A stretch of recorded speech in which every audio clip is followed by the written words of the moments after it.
Welcome back for the final installment in this lecture series on Marx and the climate crisis.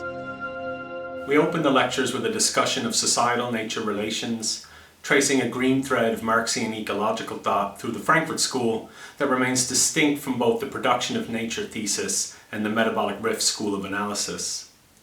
Our critical theory of nature has continued to expand and develop over the course of the series, and this lecture will be no different, turning to Zera Yashin's work on what she calls a value theory of nature.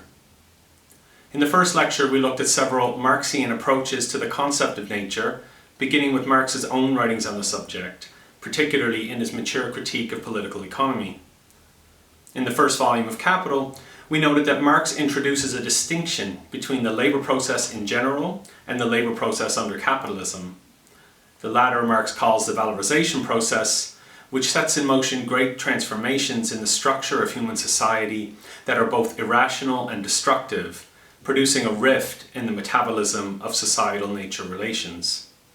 We then worked through a series of Marxian interventions in the study of ecology, beginning with the work of Alfred Schmidt, whose 1962 work, The Concept of Nature in Marx, proved crucial in our efforts to develop a critical theory of nature.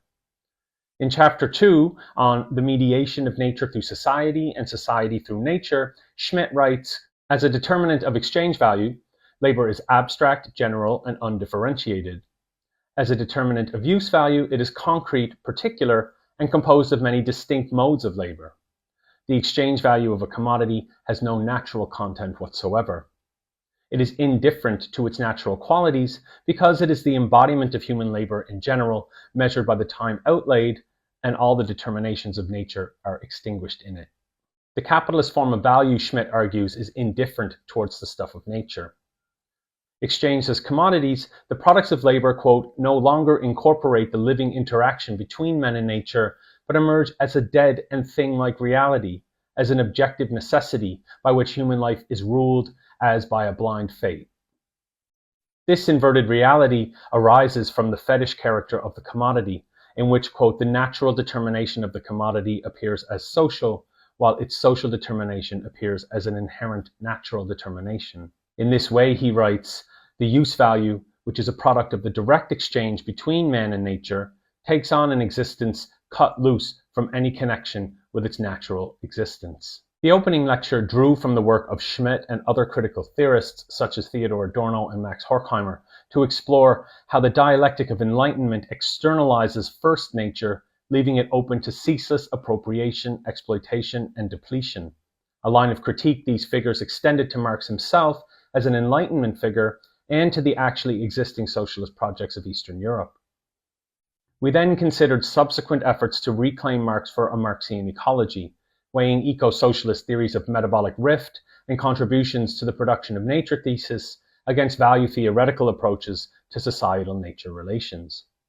Recent work by Zera Yashin on the critical theory of nature has sought to escape the conceptual and political shortcomings of much Marxist environmental thought, which she argues is largely labor-centric in its account of the capital-nature relation. Distinguishing her approach from those of Schmidt, Paul Burkett, and Jason W. Moore, Yashin proposes instead a value theory of nature, which, quote, locates the ecological crisis and ecological conflicts in the commodity form, not as an external outcome of this form due to the quantitative limits of nature, but as an internal aspect of the qualitative socio-ecological relation between capital and nature. Yashin draws on Diane Elson's essay, The Value Theory of Labor, to circumvent an analysis of the capital-nature relation routed through the category of labor, arguing instead that it is the commodity form that, quote, structures nature and the human-nature interaction through a socio-historically specific pattern of domination and objectification of nature. Elson's value theory of labor, you might recall, rejects the idea that Marx's value theory is intended to explain the calculability of price or to prove the existence of exploitation in the labor process, insisting instead that, quote, the object of Marx's theory of value is labor, end quote, and that the purpose of his critical project is to explain, quote, why labor takes the form it does. In Yashin's view, this reading of Marx, quote, opens the conceptual space for reconsidering the concept of capital in relation to a value theory of nature. In other words, Yashin's theoretical intervention is to extend Elston's reading of value form determination of labor to the category of nature. Her theoretical approach thus, quote, situates the historical specificity of capitalism not only in the domination of abstract labor over concrete labor and the separation of the social and nature, but also in the reproduction of the human-nature interaction in an abstract and objectified form through the commodity form. End quote. The critical vantage afforded by a value theory of nature, she elaborates, quote, does not perceive human nature interaction as a merely material aspect of commodity production manifested as use value. Rather, it distinguishes the socio-historical content of this materiality as structured through the generalization of the commodity form.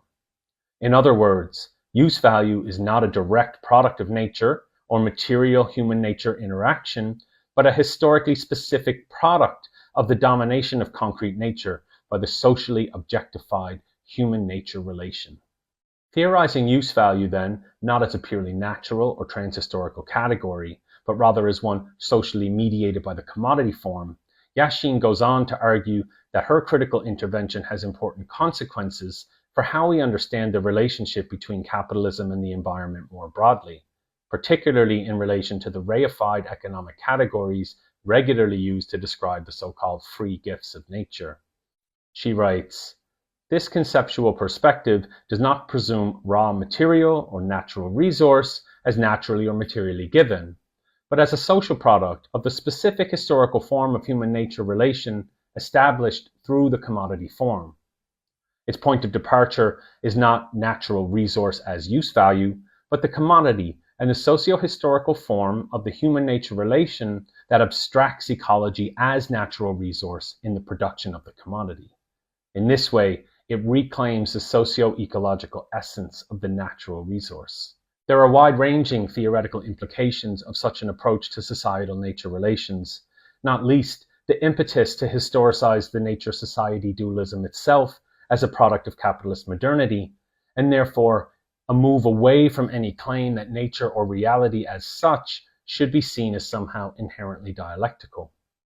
In the second lecture, we pivoted from the inquiry into societal nature relations to address the problem of energy. Drawing on work in the energy humanities, we took a detailed look at concepts such as energy deepening, energy transition, and energy impasse, noting that the Marxist critique of energy attends to the way energy and its use have been form determined by value, as well as how energy itself is form-giving, shaping as well as fueling the accumulation of capital, even as value remains relatively indifferent to the materiality of energy sources. We focused in Lecture 2 on the role energy plays in both the climate crisis and the reproduction of capital.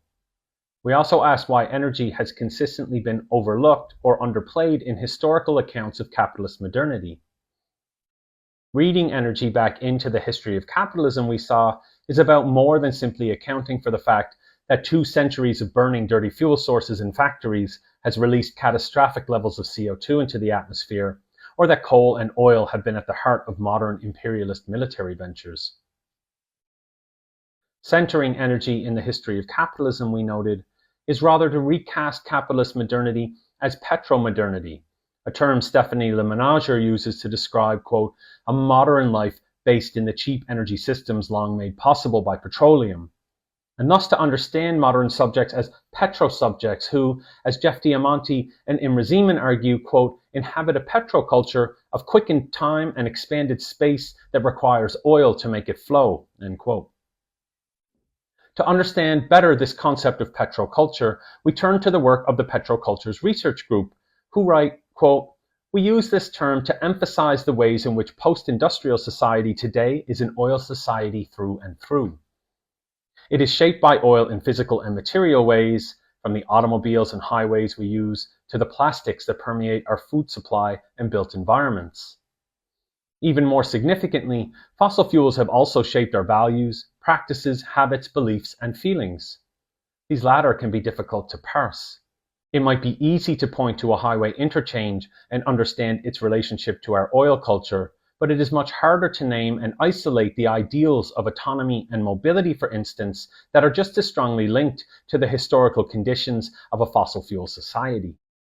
In a very real way, these values are fueled by fossil fuels, as are so many of the other values and aspirations that we have come to associate with the freedoms and capacities of modern life. It is in this sense that we are a petroculture, and it is for this reason too that transitioning from fossil fuels to other sources of energy will require more than new energy technologies. We will need to transform and transition our cultural and social values at the same time.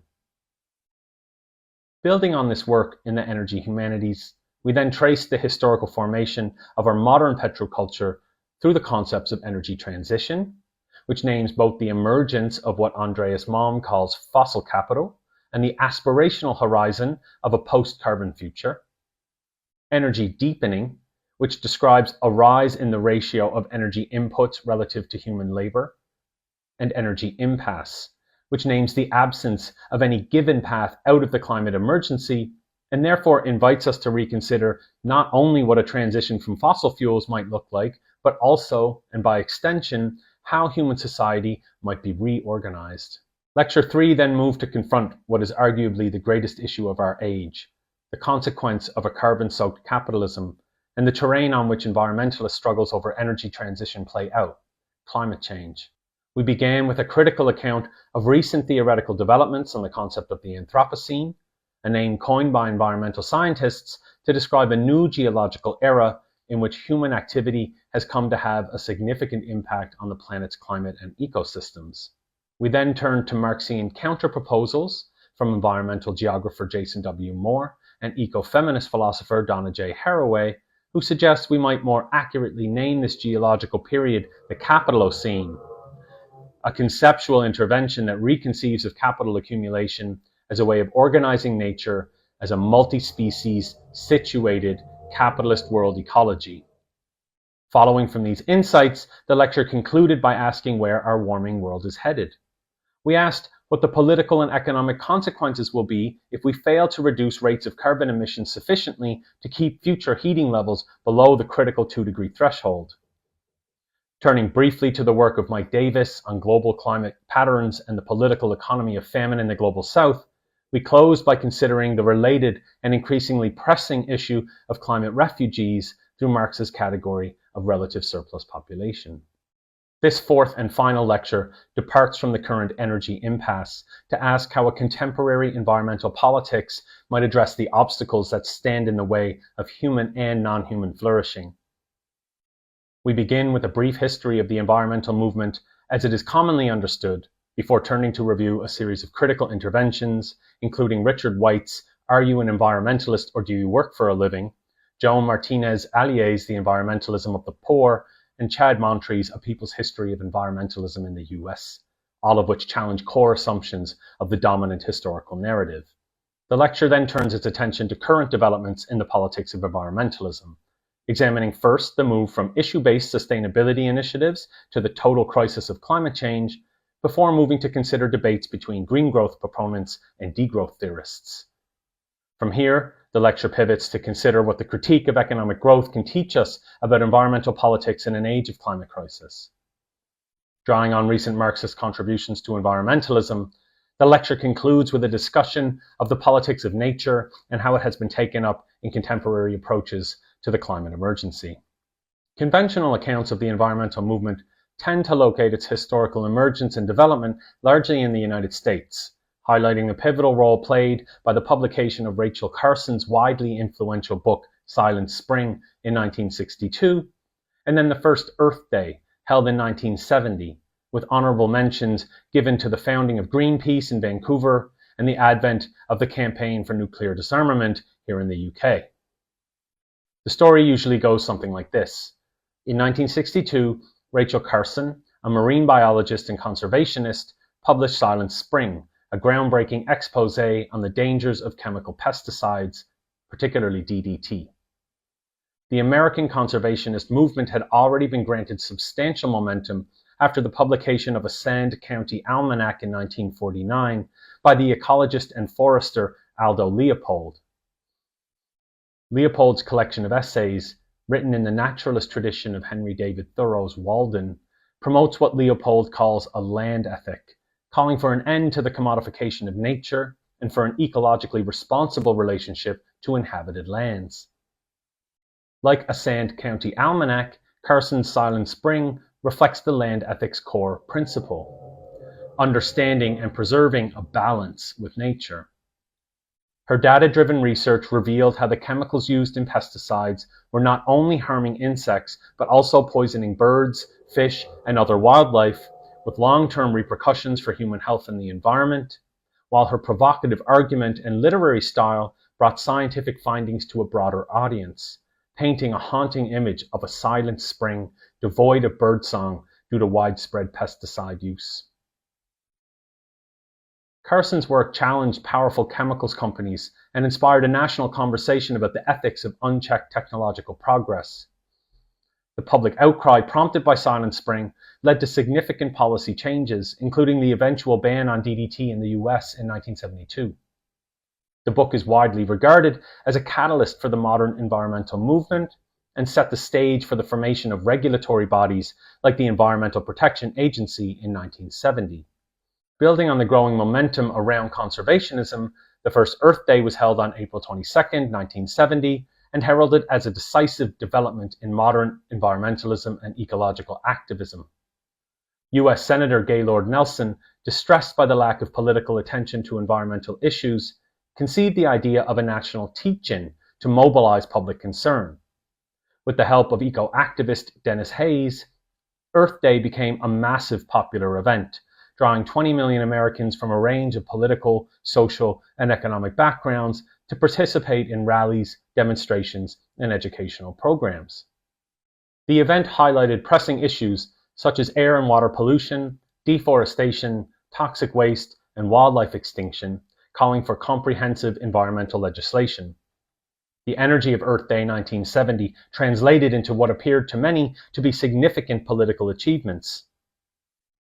Within a few years, landmark environmental laws were enacted, including the Clean Air Act in 1970, the Clean Water Act in 1972, and the Endangered Species Act in 1973. These laws provided a framework for addressing pollution and protecting ecosystems through legislation, while the creation of the EPA centralized federal efforts to regulate environmental impacts.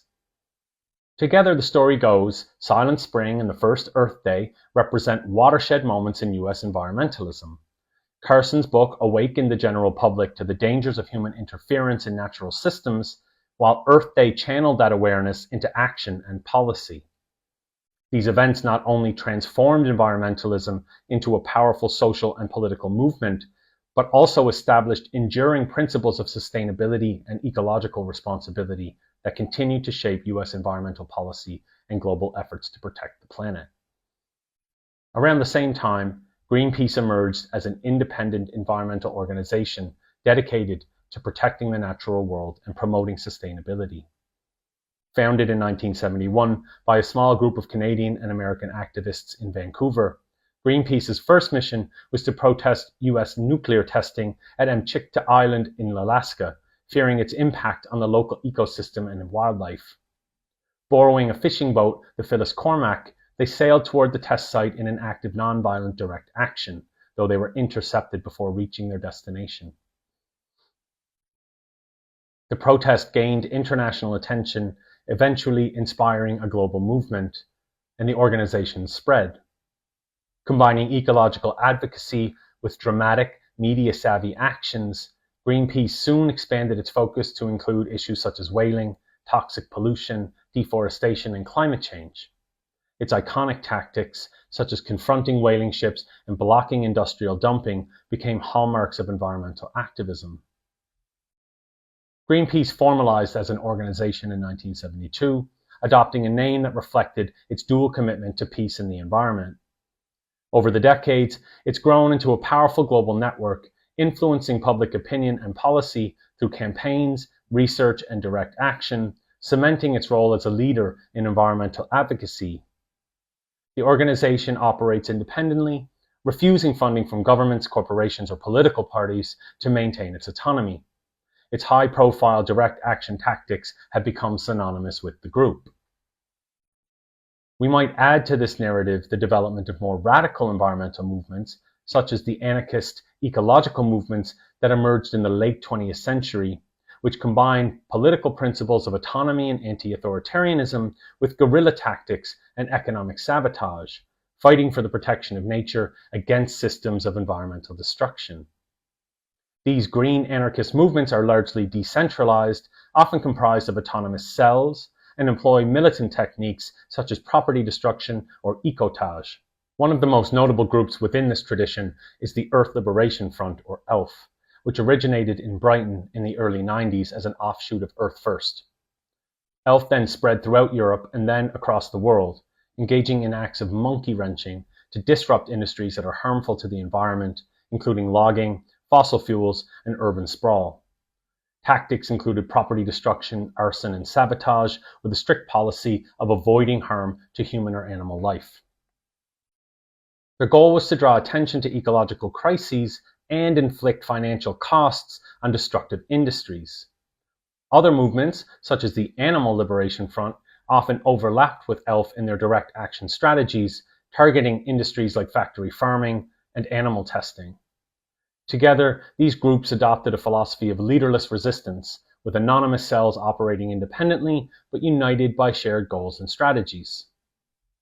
If anarchist eco-movements have been praised for spotlighting urgent ecological issues, they've also faced significant backlash and legal action.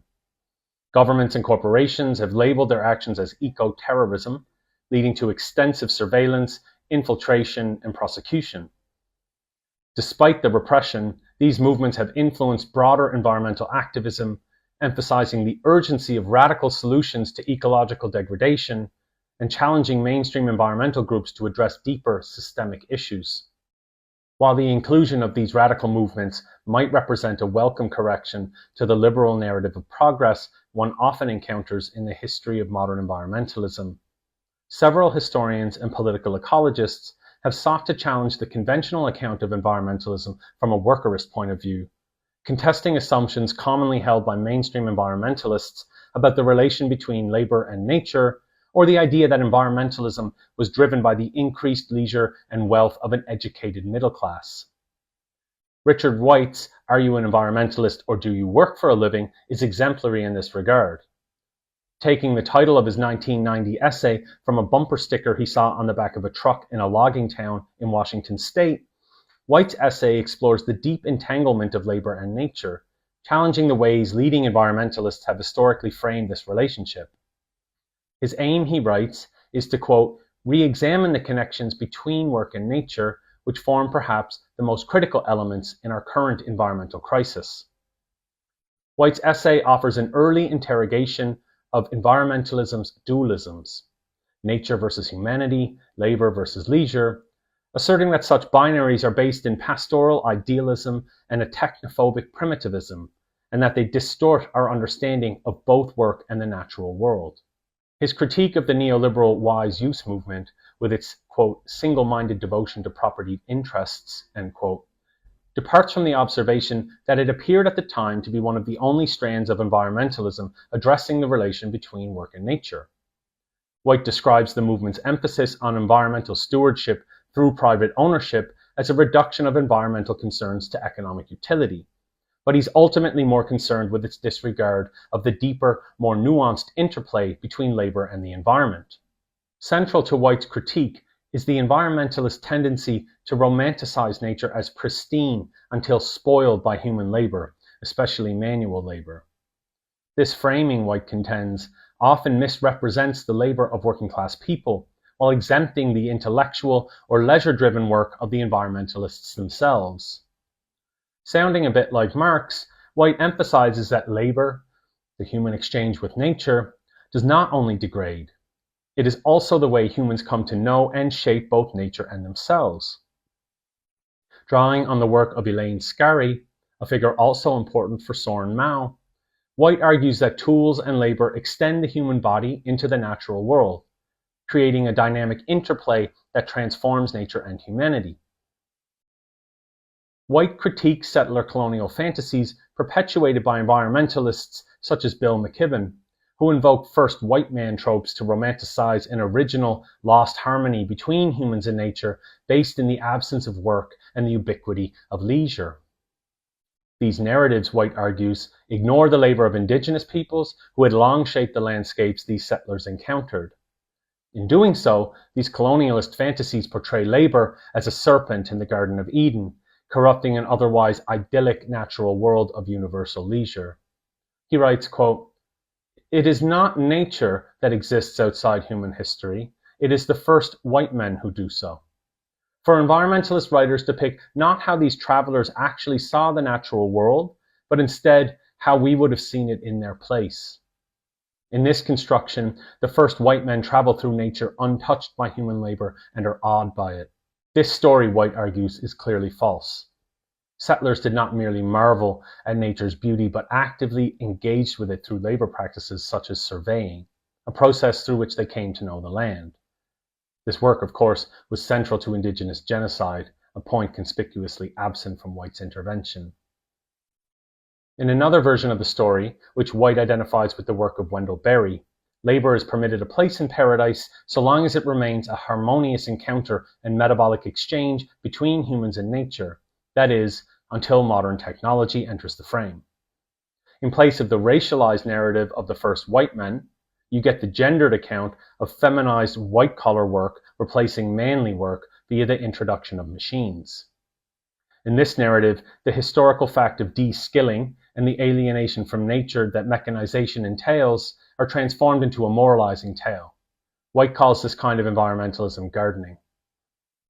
White's essay demonstrates how mainstream environmentalism effectively offers up what he describes as, quote, a choice between condemning all work in nature or sentimentalizing vanishing forms of work, or, put differently, quote, a romanticism of inviolate nature or a romanticism of local work and a demonizing of machines.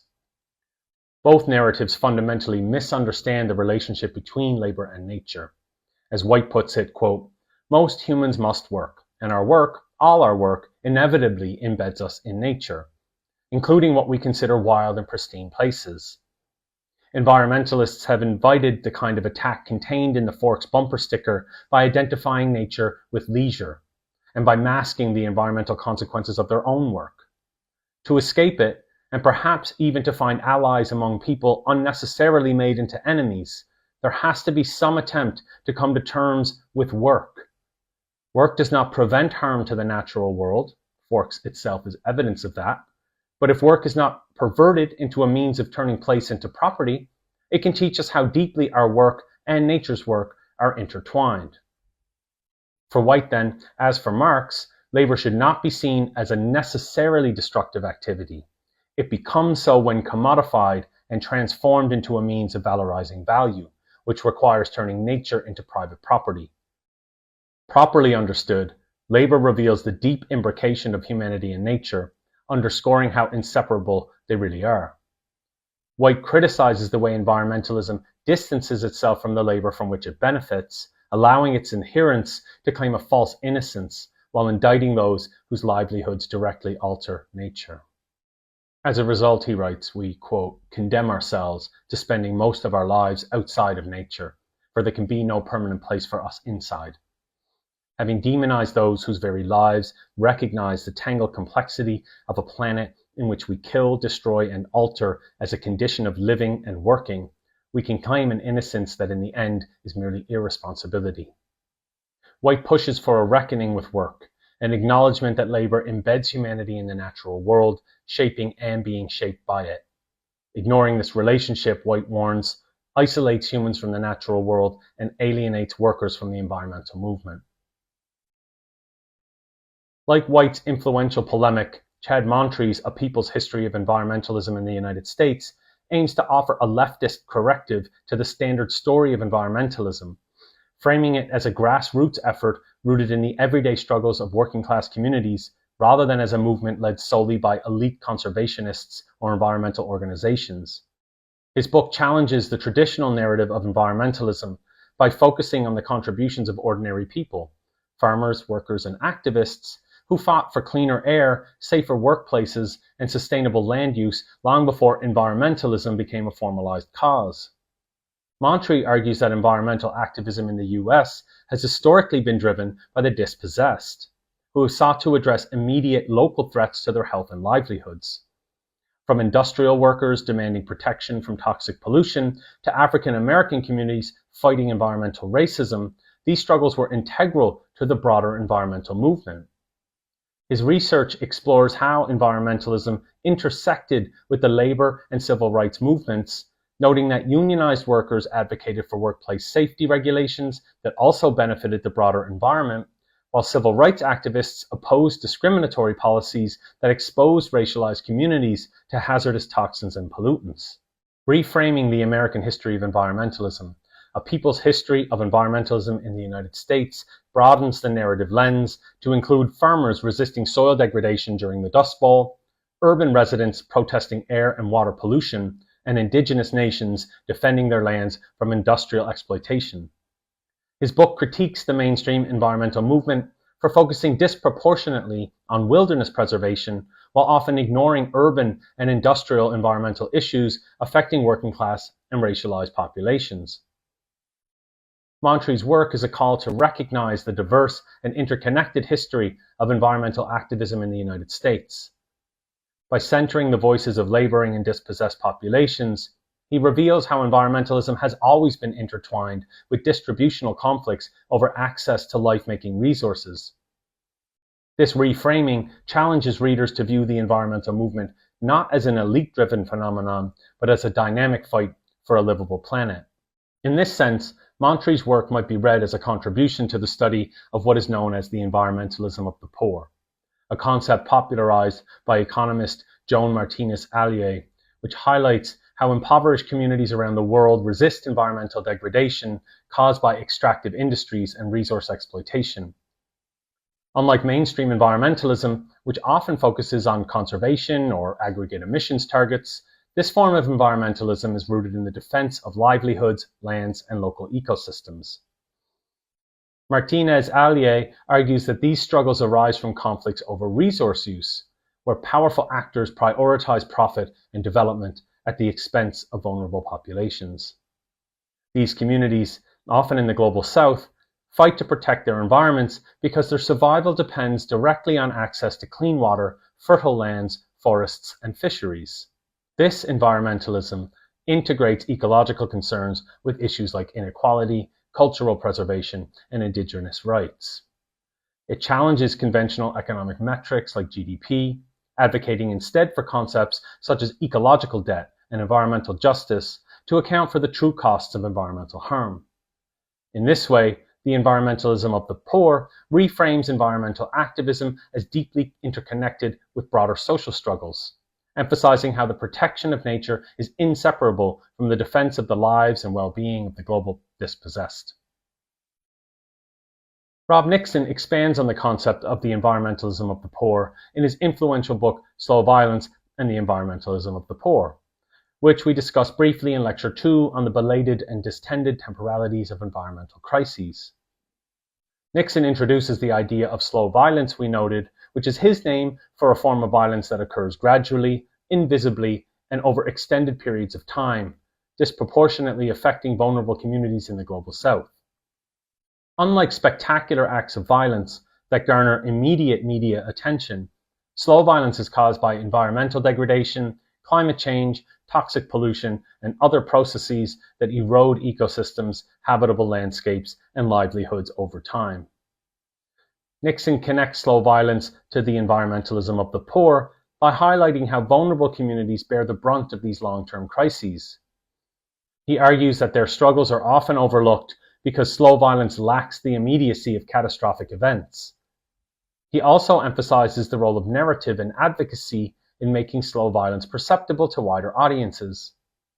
By documenting the stories of affected communities and using media, literature, and art, he argues, activists and writers can draw attention to the hidden long-term consequences of environmental harm and systemic inequality. Nixon's work broadens the scope of environmentalism by urging a focus on the temporal and spatial scales of environmental crises, which points to mediations between local, issue-based ecological struggles, which dominated the early environmental movement, and the total crisis of climate change. His concept of slow violence registers the temporal belatedness of the fossil economy and its environmental consequences. Incremental and accretive, slow violence defines the relationship between economic growth and carbon emissions, and so invites us to consider one of the most influential developments in contemporary environmentalism. As the climate crisis gathers steam, a heated debate has ignited on the environmentalist left over the question of economic growth. Eco-socialists contend that growth can benefit the working class and be brought into balance with the ecosystem if the economy is subject to socialist or rationalist planning, while others promote green growth strategies such as the People's Green New Deal. Proponents of degrowth have intervened in this discussion to argue that, as carbon emissions appear to rise and fall with rates of economic growth, efforts should focus not on greening growth, but on transitioning to a post-growth society. Advocates of post-growth living claim that abandoning the growth paradigm will enable human society not only to escape the climate catastrophe, but to cultivate a more fulfilling life. Dissatisfied with this argument, eco-modernists insist that degrowth amounts to a kind of austerity and fails to appreciate the Promethean capacity for resilience and innovation. Degrowth advocates counter that their project is not primarily about shrinking GDP, but reducing material and energy throughput, while also stressing the inadequacies of GDP as a measure of well-being. Of particular interest for us here is Japanese philosopher and Marxist political ecologist Kohei Sato's argument that Marx's late writings promote a vision of what Sato calls degrowth communism, moving away from the productivist models of revolutionary socialist transformation found in Marx's earlier work. Sato bases his argument on a reading of Marx's lesser-known writings collected in the Mega, including several drafts of his 1881 letter to the Russian revolutionary writer Vera Zasulich, where Marx defends the possibility of an immediate Russian revolution based on the agrarian commune that could bypass the capitalist stage of industrialization in Russia. According to Sato, quote, Marx's call for returning to the archaic type in the letter to Zasulich is not a careless and arbitrary one. By the 1880s, Marx recognized that the persistent stability of communes without economic growth is the underlying foundation for realizing sustainable and egalitarian metabolic interaction between humans and nature. This marks a clear contrast to Marx's previous negative comments on the stationary state and the invariability of the Asian communes in the 1850s and even in Volume 1 of Capital. This is how these two seemingly irrelevant research fields of natural science and communes prove tightly interwoven in Marx's abandonment of his earlier historical materialism. After 14 years of research, he concluded that sustainability and equality based on a steady-state economy is the source of power to resist capitalism, and it would be no wonder should Russian communes skip the capitalist stage to arrive at communism. It is also this kind of sustainability and equality of the steady-state economy to which Western societies consciously need to return as a higher form of the archaic type as a solution to the crisis of capitalism. In short, Marx's last vision of post-capitalism is degrowth communism. While this reading of Marx has unsurprisingly proven controversial amongst many Marxists and Marxologists, the concept of degrowth has become widely popular on the left, sparking a flurry of exchanges between its proponents and critics. The debate has arguably generated more heat than light. As Jack Copley writes, both defenders and detractors of degrowth tend to, quote, treat economic growth voluntaristically as a goal that can be prioritized or deprioritized, end quote. But growth is not simply a switch that can be turned on or off at will. Growth, Copley argues, is better understood as, quote, an unconscious effect of the operation of capitalism, a system with an historical tendency towards waning dynamism, end quote. Waning dynamism poses significant challenges to decarbonization, as it not only disincentivizes green investment, but also puts pressure on national governments to stimulate growth whatever the cost. But what exactly is degrowth?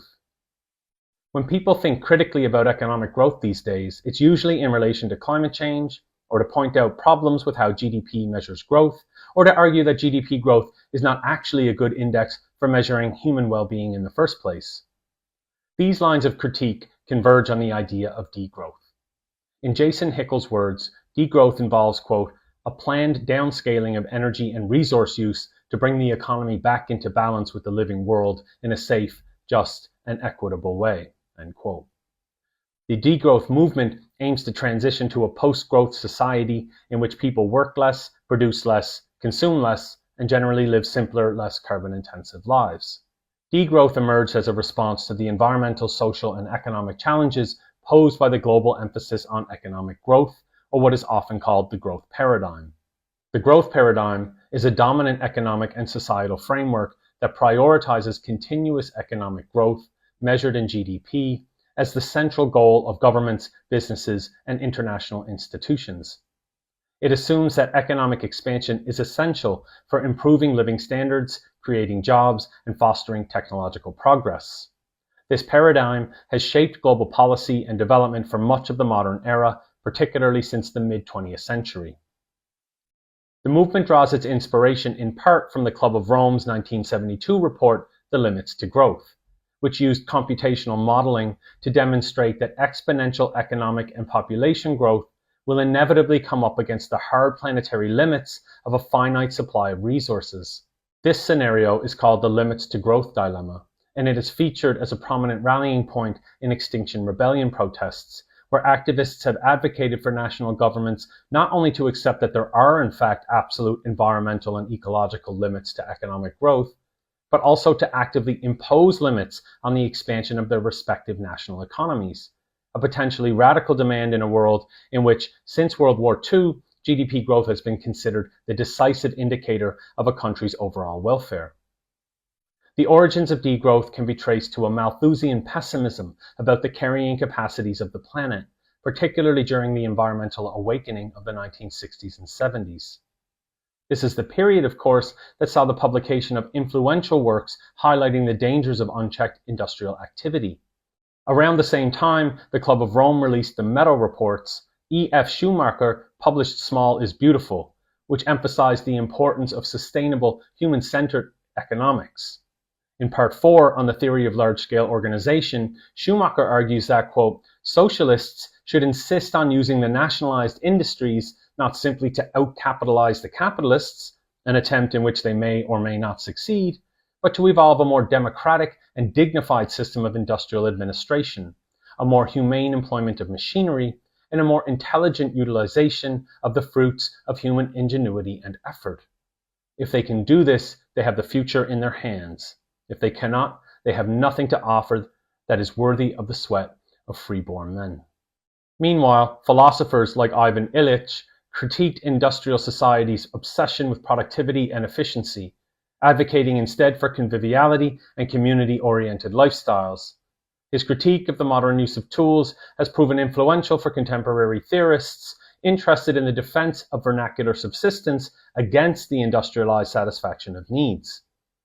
These early critiques laid the foundation for what would later become the degrowth movement. The term degrowth, or décroissance, gained prominence in France during this period in the early 1970s, championed by thinkers such as André Gorz and Nicolas Georgescu-Roegen. The word degrowth was first formulated in 1972 during a debate organized by Le Nouvel Observateur, in which Gorz questioned the logical coherence of sustainable development under capital, asking, quote, is global balance, which is conditional upon non-growth or even degrowth of material production, compatible with the survival of the capitalist system?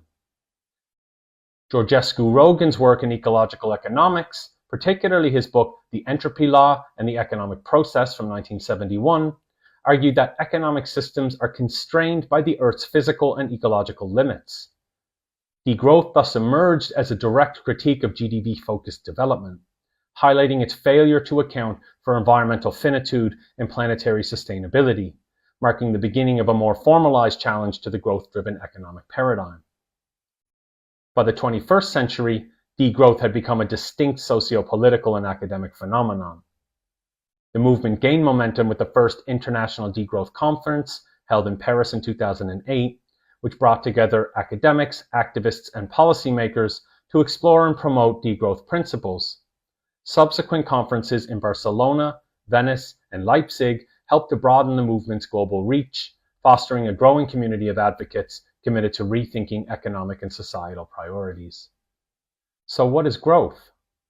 Economic growth is conventionally associated with prosperity, improvements in health and well-being, access to education, nutrition, social connections, and even things like respect, peace, human rights, a healthy environment, and happiness.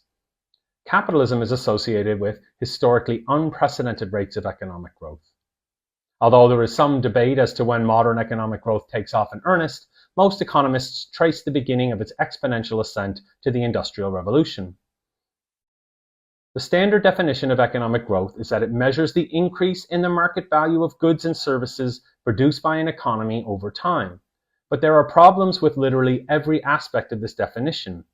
What unit of time to use, how to delineate the borders of a national economy, what counts as a good or service, how to adjust for inflation, and what metrics to use to measure growth are all contentious questions within mainstream economics. Ever since the British political economist William Petty conducted the first ever survey of national wealth, the notorious Down Survey, in Ireland in the mid-17th century, modern economic thought has been preoccupied by the quantitative measurement of wealth.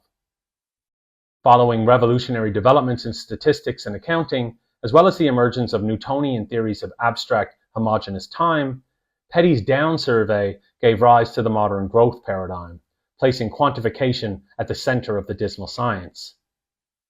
But it's only in the 20th century, with the introduction of the gross national product, that Petty's project is properly realized. Developed by the American economist Simon Kuznets amidst the turmoil of the Great Depression, GNP offered a systematic method for assessing the state of the national economy and its performance over time. Kuznets' model was in fact fairly simple, which was part of its appeal. As Lorenzo Fioramonti writes, the idea was to, quote, generate a set of aggregate measures capable of condensing all economic production by individuals, companies, and the government into a single number, which should rise in good times and fall in bad, end quote. Despite its apparent neutrality, however, the implementation of GNP accounting in the 20th century needs to be understood in relation to political developments in the US, beginning with FDR's need for a reliable method to monitor the impact of New Deal policies during the Great Depression. The political significance of a system of national accounts only increased with the outbreak of World War II. The wartime economy required top-down control over the production process and, as Fioramonti argues, GNP, quote, allowed for the conversion of the civilian economy into a war machine without hampering internal consumption. After the conflict, GNP became a weapon in the emerging stats war between the US and the USSR, and quickly became associated with narratives of infinite growth, which was one of capital's chief ideological tools in the Cold War struggle for geopolitical dominance. With the fall of communism, the system of national accounting was exported around the world. Globalization entailed the shift from GNP to GDP, effectively providing cover for multinational corporations extracting profits from the global south, but the expansion of the world market also made the fantasy of infinite growth a truly global phenomenon. Of course, GDP has been subject to long-standing critique, including by Kuznets himself, who argued that while a system of national accounts was important in periods of crisis, its adoption in peacetime as a measure of general social well-being was largely misguided, since it externalized important social metrics and had its own internal limits and blind spots. Nevertheless, what Joseph Stiglitz has called GDP fetishism only continued its rise to global dominance in the decades since Kuznets introduced his system of national accounting. In Fioramonti's words, the period since World War II has been the era of GDP, the era of national accounts and infinite growth, the era of economic performance and sustained mass consumption, the era of greenhouse gases and climate change. By the 21st century, then, GDP, with its fantasy of infinite growth, had become a veritable model of society, as Fioramonti writes, thereby influencing not only economic but also political and cultural processes. But early theories of growth and development had very different ideas about the long-term prospects for economic expansion. Modern theories of economic growth begin with Adam Smith, who argued that a specialized division of labor would allow national economies to steadily increase productivity. Smith proposed that while an increasing demand for labor would drive wages up and put a squeeze on profits, higher wages would also lessen child mortality, effectively increasing the supply of labor and thereby regulating the labor market. This is the engine of Smith's growth machine. It is David Ricardo, however, who is considered the founding figure of classical growth theory. The Ricardian theory of economic growth is based on what he calls the law of diminishing returns, whereby increases in the amount of either labor or capital in the production process will increase output so long as the other remains constant, but at a diminishing rate that will eventually approach zero.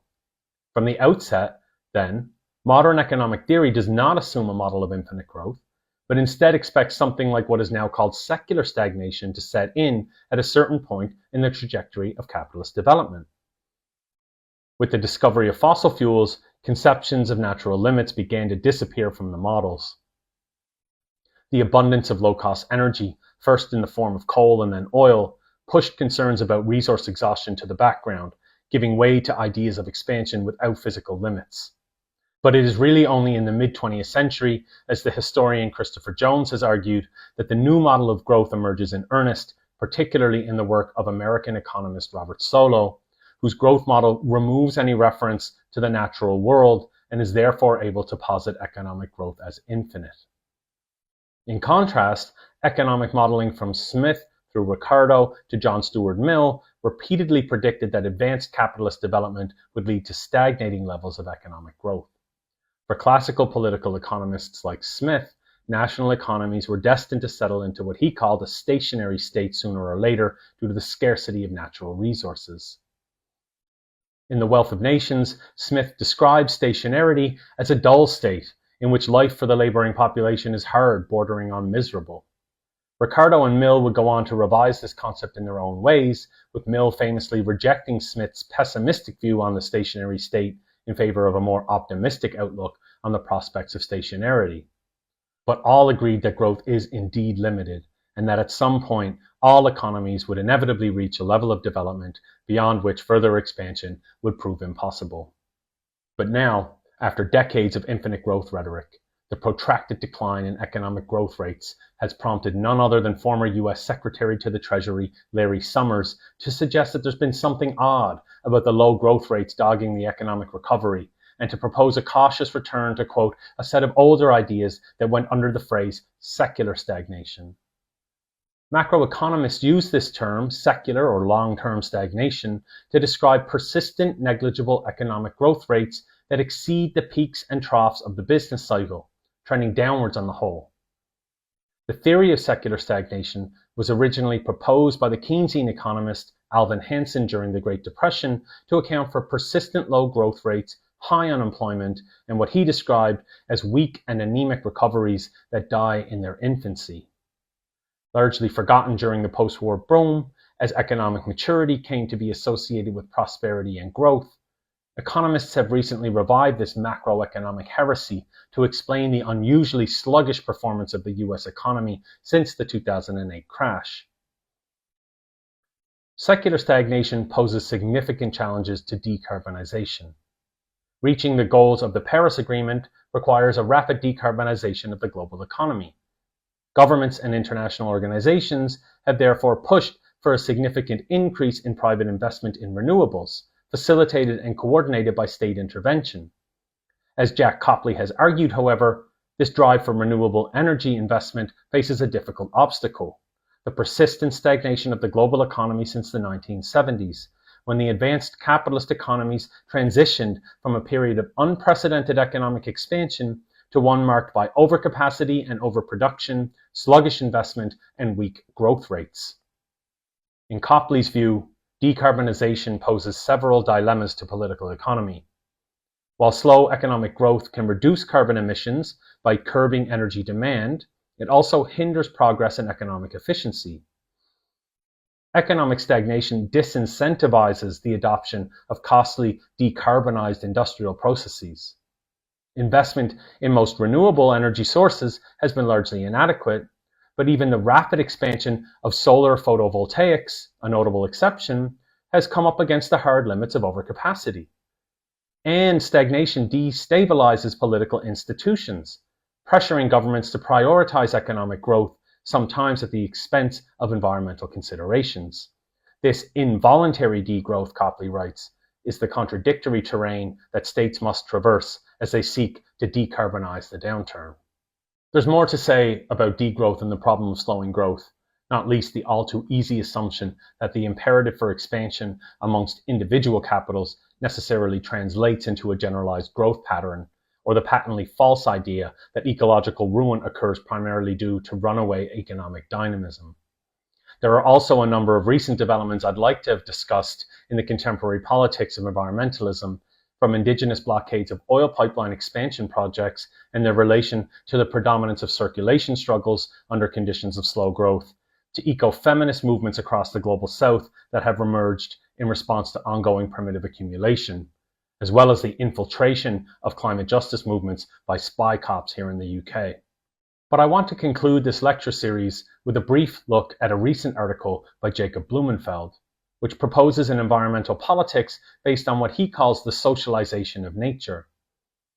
Blumenfeld delineates three strategical approaches to the politics of nature in a burning world. The first he calls the legislation of nature, which aims, quote, to give enforceable rights to nature that can be defended by stewards, advisors, or trustees in a court of law. One could see not only wise use and conservationism corresponding to this approach, but also much of the mainstream environmental movement with its focus on rights and regulatory protections. Blumenfeld's second strategy he calls the moralization of nature, the purpose of which he argues is, quote, to develop normative guidelines that can orient action towards our threatened environmental conditions of existence, for our sake and for the sake of other living things. Such a strategy would entail the creation of new moral concepts, frameworks, and values for relating to nature, land, and the biosphere in general. We might think here of certain strands of work in the energy humanities, which see energy transition not primarily as a question of technological innovation or policy changes, but more as a matter of transforming cultural and social values. We can also include advocates of post-growth living, with their calls for a renewed vision of the good life. While legislation offers a means to protect the environment through the creation of legally enforceable rights granted to nature, these efforts not only fail to challenge the property relations that govern societal nature relations, but may in fact reinscribe them through the extension of ownership for conservation, or even in the creation of new forms of green capital. And though the moralization strategy might correct for some of the shortcomings of formal or external legal frameworks, by focusing efforts on the transformation of subjective or internal value systems, it remains unclear how such an approach could be universalized in a global context. Quote, if the legalization of nature remains merely formal and external, and if the moralization of nature remains merely subjective and internal, then we need another strategy that can combine both the formal and subjective, the external and internal approaches to the natural world. If the legalization of nature cannot be easily internalized, and if the moralization of nature cannot be easily universalized, then we need another option that can be both internalized and universalized. Is there a politics of nature that can do this? End quote. Blumenfeld answers in the affirmative. He proposes a third approach he calls the socialization of nature, a political strategy that seeks to ground both the external and internal dimensions of transforming our relation to the natural world by democratizing our relation to non-human nature, challenging the logic by which nature is appropriated as an object, value, or input into the circuits of value. This strategy stresses the practical applicability of such a framework, which has already gained ground on issues such as housing and healthcare, but in fact has its roots in the German Revolution of 1918 and its calls for the socialization of the economy. The point is not to reduce socialization to any one of the many proposals for how this was to be done, say through state ownership and centralized planning, or local councils and democratic planning, but to emphasize, quote, how some of these first socialization plans also represent early attempts at formulating an ecological economics. That is, thinking through a dynamic economy according to its physical components and constraints instead of its marginal utility costs. Blumenfeld's timely intervention represents just one of a number of urgently needed theoretical interventions into the politics of nature, and exemplifies what Marxist approaches to the climate emergency can offer in environmental politics that seeks to look beyond the formal frameworks of legislation and the normative frameworks of moralism. We might also point to Elissa Battistoni's forthcoming book, Free Gifts, Capitalism and the Politics of Nature, which also insists that capital's obstinate failure to value nature cannot be reduced to a moral question, nor can it be mitigated by legal measures, since it is internal to capital's core dynamics. Without subscribing to the fatalist optimism that ecological crisis will bring about the collapse of capitalism, it is nevertheless clear that capitalist modernity is a dying civilization. It is equally clear that meaningfully addressing the climate crisis will require the end of capital accumulation and the creation of a world amenable to both human and non-human forms of life. In the age of climate breakdown, any Marxism worth its salt will be an environmental Marxism, and will therefore need to engage with existing environmental movements. Likewise, environmentalism cannot content itself with critiques of consumerism or opposition to big oil. Much environmental thinking, including contemporary eco-Marxism, skirts the issue of abolishing capitalist relations of production and replacing them with a free association of producers. This project remains, as always, the task of committed communists worldwide. Thanks for listening.